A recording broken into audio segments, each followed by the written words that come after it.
তবু বাংলায় কাব্যসৃষ্টি ও আবৃত্তি প্রকাশ হাজরা। আবার আসব ফিরে গঙ্গা নদীর তীরে গ্রাম বাংলায়। এবার অভাবী নয়, সফল সচ্ছল এক মানুষের বেশে।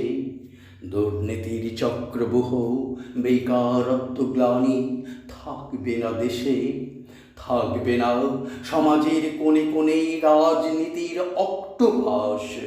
কামনার থাবা নয়, নারী রবে মুক্ত চিত্ত দিবারাত্র।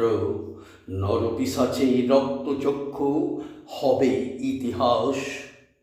পথের যন্ত্রণা আর থাকবে না শহরে ও গ্রামে। সবুজ ধানের ক্ষেত ক্রমেই যাবে কমে, শিল্পায়ন আবাসন ভিড়ে। হয়তো যাবে না দেখা দিগন্তে ভেসে চলা বলাকার সারি, ক্রমশ বিলীন পাখিদের কলরব। শালিক চড়ুই টিয়া কোকিলের দল বিস্মৃতির অন্তরালে নয় চিত্রপটে।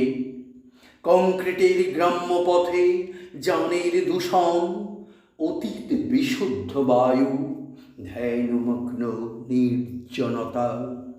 সারল্য আতিথ্য রবে হৃদয় খাঁচায় বন্দি।